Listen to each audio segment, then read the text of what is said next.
Hi hello guys, welcome back to our channel. ఇప్పుడు నేను ఫ్లైట్లో ట్రావెల్ చేస్తున్న సెకండ్ వ్లాగ్ అన్నమాట. ఇదైతే నేను ఢిల్లీ నుండి హైదరాబాద్కి బోర్డింగ్ పాస్ తీసేసుకొని ఫ్లైట్లోకి కూడా వచ్చేసాను. బోర్డింగ్ అయితే స్మూత్గా అయిపోయింది ఫ్రెండ్స్. ఫ్లైట్ అయితే టైంకి ఎగ్జాక్ట్గా స్టార్ట్ అయ్యింది. సీట్ అయితే కంఫర్టబుల్గానే ఉంది, విండో సీట్ కూడా దొరికింది. సో ఎందుకంటే వ్యూస్ అంతా బాగా చూడడానికి, వ్యూస్ చూడడానికి కూడా చాలా బాగుంటాయి కదా. టేకాఫ్ టైంలో అయితే కొంచెం ఎగ్జైట్మెంట్గా కూడా ఉంటుంది కదా. పైకి వెళ్తుంటే ఢిల్లీ సిటీ మొత్తం చిన్న చిన్న లైట్స్ లాగా కనిపిస్తాయి. సో క్యాబిన్ క్రూ కూడా చాలా పొలైట్గా ఉన్నారు, అనౌన్స్మెంట్ కూడా క్లియర్గా చేస్తున్నారు. ఫ్లైట్లో ఓవరాల్ జర్నీ అయితే కామ్గా స్మూత్గా జరిగింది, ఎందుకంటే ఇది నైట్ టైం ఫ్లైట్. ఇక్కడైతే నా ముందు చాలామంది ఉన్నారు, వాళ్ళందరినీ క్రాస్ చేసుకొని నా ప్లేస్లోకి వెళ్ళాలంటే కొంచెం టైం పట్టిద్ది.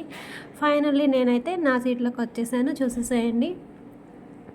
ఇక్కడ కూర్చున్న తర్వాత అయితే విండో సీట్ తీసుకున్నాను. ఒక అమ్మాయి వద్దనేసింది, సో నేను అటుపైకి వెళ్ళిపోయి తనకి పక్క సీట్ ఇచ్చేసాను అనమాట.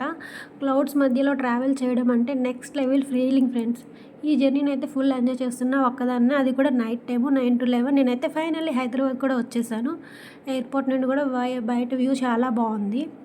అలాగే ఈ వీడియో నచ్చితే లైక్ చేయండి, షేర్ చేయండి, సబ్స్క్రైబ్ చేసుకోండి. ఓకేనా, బాయ్ బాయ్.